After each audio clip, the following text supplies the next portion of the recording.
Justement, ce qu'on souhaitait discuter, c'était la collaboration privée-public. Et des questions qu'on se posait, c'est. Alors là, je vais reprendre ce que tu disais, Laurent. Privé-public, c'est peut-être pas assez zoomé dans le sens où on va plutôt parler CNRS, université, euh, entreprise, start-up, multinationales, etc. Est-ce qu'il y a des collaborations entre ces différentes entités? Si je quitte l'université, par exemple, est-ce qu'il m'est toujours possible de collaborer avec l'université? Si je continue à rester dans l'université, est-ce que je vais collaborer avec des entreprises? Et sous quelle forme ça prend? Euh, Projet ANR, projet d'autres types. Je peux peut-être l'apprendre, cette question. Alors en fait, surtout dans le domaine du traitement automatique des langues, hein, mais même les sciences, pas forcément automatiques, on va dire les sciences de la parole, c'est ce qui nous intéresse tous ici. En fait, on a, comme on a vu, hein, une sorte de perméabilité de plus en plus entre le public et le privé, de façon générale. Alors là, ça va au-delà de cette thématique-là. Le collaboration avec les entreprises privées, quand on est chercheur au CNRS et à l'université, c'est la même chose aussi. C'est quand même, c'est quand même une bonne partie du travail. Enfin, je veux dire, on peut faire beaucoup ça. Moi, c'est quelque chose que je fais depuis quelques années. J'apprécie beaucoup ça. On a des organismes aujourd'hui de financement comme la Banque publique d'investissement qui permettent à des entreprises de porter des projets en partenariat avec des laboratoires et d'autres entreprises. Ça fait des assez beaux consortiums. Par exemple, dans mon équipe, on en a deux, des projets BPI. Voilà, par exemple, on en a un qui porte autour de traitement automatique de la langue des signes et des langues gestuelles avec des entreprises de taille moyenne, hein, des PME qui portent ça. Nous, on a des doctorants chez nous. On était en réunion de projet vendredi dernier avec voilà, des problématiques d'IA. Autour de la table, j'avais deux des doctorants qui travaillaient avec deux des ingénieurs de la boîte. Les gens seront tous sur la publi et voilà. Donc je veux dire, les instruments existent, que ce soit porté par les industriels ou que ce soit porté par les académiques. Voilà. Donc avec pareil, hein, des projets ANR où on peut très bien monter des choses. On a posé à Laurent, enfin, on a co-encadré des thèses j'ai envie qu'on continue à faire des trucs. Donc ça, les outils existent, hein, donc voilà. Euh, et euh, et c'est même hyper agréable. C'est-à-dire, moi, ça, pour le coup, en tant que chercheur, pour le coup, on n'est pas du tout dans son coin, perdu, etc. Voilà, à s'inventer. Déjà, ça permet un retour à la réalité, de s'inventer des problèmes, de ne pas s'inventer des problèmes qui n'existent pas. Enfin, il faut rêver, mais pas trop. Voilà, ça permet d'avoir ce contrôle-là. Et puis, en fait, on apprend aussi beaucoup. Je pense qu'en fait, dans les deux mondes, même si c'est évidemment, il faut voir, faut cas par cas, mais en fait, les gens sont des fois pas bons dans les mêmes choses ou alors très bons dans des choses différentes. Et du coup, bah, en fait, c'est hyper agréable de bosser avec des gens du privé parce que moi, je me suis aperçu que je savais pas faire une gestion. Enfin, j'ai appris à faire de la gestion de projet, pas quand j'ai fait ma thèse. J'ai perfectionné ça parce que j'ai vu des gens qui savent vraiment faire ça. Et c'est vrai que ça aide. Enfin, et maintenant, on peut même imaginer d'appliquer ça aussi dans des problématiques voilà, plus académiques. Voilà. Est-ce que ça reste à l'initiative de la personne ou est-ce que, par exemple, dans le CNRS, est-ce qu'il y a vraiment une politique qui guide un peu le chercheur et qui l'incite à aller vers, ou est-ce que ça reste genre moi, chercheur X, il faut que j'aille chercher une boîte avec laquelle collaborer Alors, la présidence du CNRS a très très envie que l'on multiplie le rapprochement vers le privé. Et ça, les dispositifs, il y a plusieurs choses. Si moi aujourd'hui je veux monter mon entreprise, par exemple, j'ai beaucoup d'aide pour le faire. Voilà, ça c'est une première chose. Donc ça c'est bien. Je l'ai pas fait, mais je pourrais le faire. Si les docteurs, par exemple après la thèse, dans le cadre de la thèse, on en a eu dans l'équipe. Donc notamment, alors chez une boîte, je ne sais pas si certains parlent, mais il y a une boîte qui s'appelle Emoface qui design des avatars pour éduquer enfin, pour aider les gens qui ont un trouble du syndrome autistique, par exemple. Bon, bah, c'est une doctorante de l'équipe qui a poussé son projet et qui a développé ça, etc. Donc, il y a ces dispositifs-là qui existent. Donc, rien que pour vous, hein, déjà, avant même de. Voilà. Et puis après, il y a le laboratoire a mis en place, enfin le CNRS a mis en place des chaires industrielles. Donc là, c'est une espèce de partenariat prolongé où pendant 4 ans, par exemple, on peut avoir une entreprise et un chercheur qui veulent avoir un lien privilégié. Donc en fait, les dispositifs, ils existent. Après, j'ai envie de dire souvent, le problème, c'est qu'il y a beaucoup de dispositifs et donc il en faut pour tout le monde, mais on ne peut pas se saisir de tout, quoi. C'est ça. Donc, du côté du privé, oui, les opportunités existent pour travailler avec les académiques. À Never Labs, par exemple, les 2 principaux dispositifs, c'est des projets collaboratifs européens où donc on n'en a pas beaucoup, mais en fait, c'est toujours la même question, c'est que on n'est pas forcément encouragé à multiplier les projets européens pour ramener de l'argent au centre. Par contre, s'il y a un partenariat qui est pertinent du point de vue des objectifs de l'entreprise, ben, il faut le faire parce que ça apporte un plus. Donc là, par exemple, on a un projet européen, on collabore avec des académiques. Et l'autre type de dispositif, c'est on a donc des doctorants dans le centre qui sont financés par nous, par l'entreprise.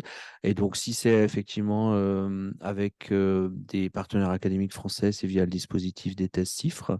Et après aussi, on a aussi des collaborations avec des universités européennes qui sont négocier au cas par cas, et donc voilà des thèses. Mais encore une fois, c'est pareil, si je vais voir mon supérieur, le directeur scientifique du centre, et je lui propose de financer un doctorat, la première question, il faut être prêt à répondre à la question qui est, mais OK, mais pourquoi? Et dans quel objectif? Et qu'est-ce que ça est-ce que c'est aligné avec ta stratégie actuelle ou si ce n'est pas le cas, qu'est-ce que tu veux aller défricher comme thème qui pourrait être potentiellement intéressant dans 2, 3, 4 ans?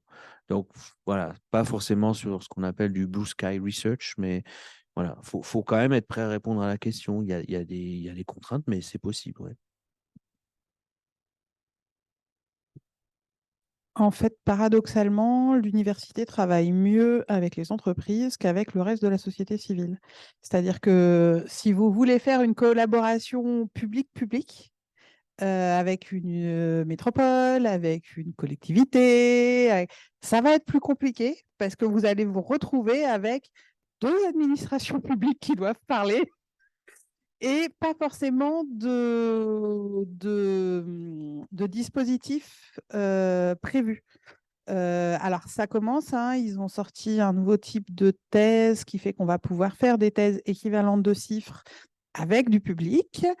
Donc, par exemple, avec le ministère de l'Enseignement supérieur et de la Recherche, qui jusque-là n'était quand même pas possible. C'est-à-dire qu'on ne pouvait pas financer une thèse qui soit à moitié université et avec des gens qui travaillent en école, en collège, en lycée, ce n'était pas possible. Donc, c'est en train de se mettre en place, mais ça a même pas 1 an. Et puis, le problème qu'on peut avoir avec les gens qui sont, on va être plutôt libéraux, enfin, dans les statuts libéraux, c'est qu'on ne va pas pouvoir leur offrir de statut au sein de l'université. Donc, on a eu le cas, je sais qu'on a eu le cas à GIPSA aussi, ni GIPSA ni nous avons trouvé de vraies solutions pour des orthophonistes qui sont orthophonistes et qui ont fait une thèse et qui auraient bien aimé, à côté de leur travail libéral, garder un jour par semaine ou quelque chose pour la recherche. On a une vraie difficulté à leur trouver un statut qui soit reconnu par l'université et le CNRS pour continuer à faire des choses avec nous. Donc voilà, c'est plutôt bien développé avec le côté entreprise. Avec le reste, c'est encore en cours de développement, tout ce qui va être avec les associations ou des choses comme ça. Ça se développe, mais c'est encore compliqué. Alors, en fait, ça dépend où. Et puis, en fait, ça dépendait des moyens qu'on voulait pouvoir leur donner parce que le problème, orthophoniste, c'est un peu comme entrepreneur, c'est que si elles libèrent une journée qu'elles n'ont pas de patients, ça veut dire qu'elles n'ont pas de financement et que donc il faut qu'on arrive à ce que la journée soit quand même un peu rentable. Et donc voilà. Donc non, on est vraiment. Enfin, c'est-à-dire que on leur a trouvé des statuts de chercheurs associés où en gros elles ont le droit bénévolement de faire de la recherche sur leur temps libre. Mais en fait, elles n'ont pas tenu très longtemps. Et donc voilà, on a cette vraie problématique-là pour les gens qui voilà, où ça ne rentre pas dans c'est pas une entreprise avec du temps qui peut être dédié par la recherche. Ça doit être du temps qui, pour le moment, ne peut pas être payé ou alors il faut obtenir un projet pour avoir de l'argent. Enfin, on a encore ce statut-là, qui est un statut qui est bâtard, qui est remonté beaucoup plus régulièrement. C'est-à-dire qu'il y a 15 ans, ça n'arrivait jamais. Ça remonte beaucoup plus régulièrement. Donc, ça commence à infuser dans les instances qu'il va falloir qu'on trouve une solution. Voilà, donc ça ne veut pas dire qu'on l'aura demain, hein. Mais on sent qu'on ne passe plus pour des extraterrestres quand on pose ces questions-là, ce qui déjà est une évolution notable.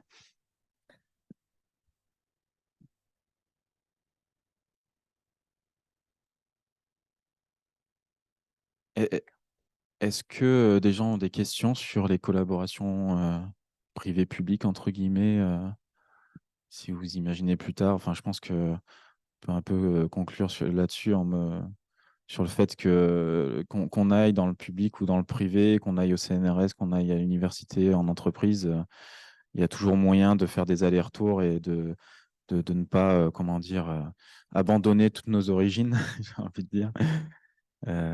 Voilà. Pas plus de questions, ok. Ouais, il y a quelque chose que je hack cette table ronde pour imposer un nouveau thème. Et en fait, non, c'est parce que voilà, on essaye de le faire à chaque fois. Je voudrais juste mentionner que, en fait, je pense qu'on vit c'est un peu, on a dû des choses un peu, on entend souvent des choses négatives sur l'université, la difficulté du métier d'enseignant-chercheur. Faut pas oublier que c'est enfin voilà, on évolue, que ce soit au CNRS ou dans les gros centres de recherche. On est quand même à la pointe de ce qui se fait. On vit un monde assez fou aujourd'hui. On questionne un peu les limites enfin, le langage. On touche à quelque chose de très important dans plein de domaines. On peut le voir sous plein d'aspects. C'est très multidisciplinaire. On n'a jamais eu autant de linguistes qui travaillent avec des gens du TAL, avec des gens des neuros, etc. Enfin, on vit un moment exceptionnel. Donc, je pense que vous faites très, très bien de faire de la recherche dans ça et je pense que vous devriez continuer à le faire. Et la deuxième chose, c'est qu'effectivement, oui, les métiers d'enseignant-chercheur voilà, c'est pas impossible que les choses s'améliorent. Isabelle a parlé de possibilité de délégation. Quand vous êtes enseignant-chercheur, vous pouvez aller passer 1 an au CNRS, 1 an à l'INRIA. Voilà. Et il y a un certain nombre de postes qui se sont ouverts l'année dernière. Il y a eu 11 postes en TAL l'année dernière. Donc, voilà, il y a quand même, les choses ne sont pas, sont difficiles. Voilà, attention, hein, vous comprenez-moi bien. Elles sont pas aussi, mais voilà, il y a quand même de la place. Au CNRS, on entend souvent, c'est encore, oh là là, il va falloir que je parte de post-doc 4, 5 ans, etc. Si je parle pour la section dont je parle, je vous le dis parce que c'est un message qu'on essaye de faire passer depuis le GDR. Je suis investi dans le GDR TAL, qui j'espère est aussi un vote GDR. Voilà. Mais il faut qu'il y ait des candidats. Enfin, il n'y a pas assez de candidats du TAL. Il y a des gens qui se freinent. Faut y aller. Ça ne veut pas dire que c'est gagné, mais il faut y aller. Hein. 100% des gagnants, ils y sont allés. Et donc ça, je pense que non, mais je veux dire, c'est important d'y aller. C'est dur. On aimerait qu'il y ait beaucoup plus, etc. Mais voilà. Et surtout, comme on l'a dit sur la collaboration publique-privée, on n'est plus dans un schéma où il faut faire tout dans le public. Et puis après, non, on peut venir on peut venir du privé, passer dans le public, y revenir, etc. Donc ça, c'est faudrait pas sur cette. Donc allez-y, parlez-en, allez contacter les labos, allez parler de votre projet. C'est notre boulot, quoi, de vous recevoir, de passer du temps et voilà. Donc voilà, et surtout, n'hésitez pas, bravo RJCP d'organiser ce genre de table ronde parce que on n'a pas beaucoup d'espace pour aussi dire qu'on vit un super moment de recherche, un super moment de science et voilà, faut. Merci beaucoup. Ah, il y a une question. Ouais. Bonjour, enfin rebonjour, j'avais une question. Attendez, je regarde mes notes parce que du coup, je l'avais oublié. Oui, c'était concernant la prise en compte de l'expérience professionnelle. Là, j'ai l'impression d'entendre le discours de c'est très facile de passer du public au privé, du privé au public, etc. Mais j'ai l'impression qu'en fait, l'expérience professionnelle qu'on a acquérie au cours de sa carrière est très bien prise en compte quand on est dans le privé, y compris l'expérience qu'on a eue dans le public, alors que l'inverse n'est pas du tout vrai. J'ai l'impression que quand on veut aller travailler dans le public, l'expérience professionnelle qu'on a eue dans le privé n'est pas très bien prise en compte. En tout cas, pas en termes d'années d'expérience. Enfin, c'est mon impression à moi. Dites-moi si je me trompe.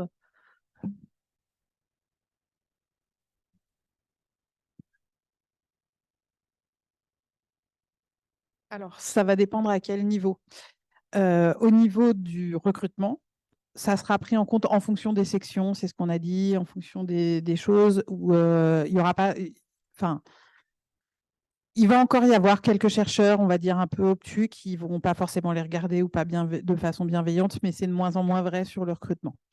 Je pense que de plus en plus, voilà, on a des gens qui viennent de partout, qu'on fait des passages, qu'on fait des collaborations, qu'on fait des choses. Et donc, au moment du recrutement, je pense que c'est moins vrai qu'à une époque.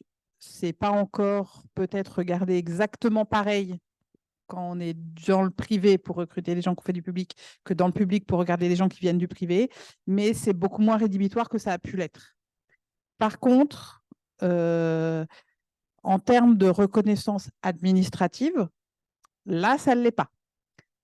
Donc, c'est très bien de pouvoir faire des ponts. Pour le moment, par exemple, dans le cadre de la retraite, si vous n'avez pas au moins 15 ans dans le public, vous n'avez pas de retraite dans le public, enfin une très petite retraite dans le public. Et donc, il y a quand même des contraintes administratives. Voilà, on ne cotise pas aux mêmes caisses, ça ne se cumule pas. Voilà. En termes de reprise d'ancienneté, ça ne sera pas compté pareil selon les grilles. Enfin, si vous avez fait que du public et que vous avez été à terre, ça c'est bon, vous avez été catégorie A, on sait le reprendre dans le public. Si vous avez eu un poste que le public ne sait pas comment coter dans une entreprise privée, pour la reprise de carrière, c'est possible que ce soit complexe. Donc, il y a ce vrai truc, enfin, ce vrai côté administratif qui, pour le moment, est là. Et ça, je ne suis pas certaine que ça change tout de suite. Par contre, sur le recrutement et la prise en compte par les gens qui font les recrutements, je pense que c'est de moins en moins vrai, même si ça l'est encore un peu.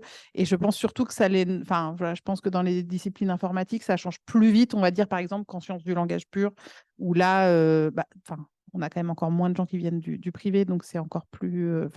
C'est encore très ancré qu'il faut avoir été à terre pour devenir maître de conf, il faut avoir donné des cours à l'université, il faut avoir une expérience vraiment. Je pense que voilà, ça passe petit à petit, mais ça va prendre encore un petit peu de temps. Mais par contre, administrativement, ça vaut vraiment le coup de se renseigner. Et notamment, nous, on a des collègues qui refusent de prendre des postes de prof en fin de carrière parce qu'en fait, ça leur fait perdre trop en recherche, en retraite, et qui donc préfèrent prendre des postes de contractuels pour les dernières années parce que ça se cumule avec les droits du privé, puisque ça a beau être avec l'université, c'est un contrat de droit privé, plutôt que de devenir fonctionnaire parce que ça fait des changements. Donc, à ce niveau-là, il y a quand même vraiment des questions à se poser. Alors, en début de carrière, pas trop, mais il y a un moment où il faut se renseigner sur qu'est-ce qui ouvre des droits où.